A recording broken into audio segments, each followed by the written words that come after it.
How to upload short videos on YouTube. Hi guys, in this video I'm going to show you step by step that how you can upload short videos on YouTube. So let's dive in. First, you have to make sure you have YouTube Studio on your phones. So for that you have to go to your App Store and search for YouTube Studio and download it. And then you have to open your YouTube Studio.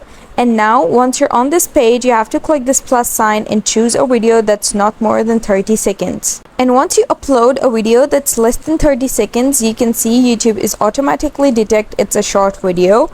And here you can see YouTube tells me to caption my short. So you can see this is a short video. And now if you upload this short, it's going to just upload the short video. You can see it's saying upload short. Now just caption your short and then you can just upload it, and that's how you do it. I hope you found the process easy and liked my video, and if you did, please don't forget to like and subscribe my channel. Thank you very much. See you again.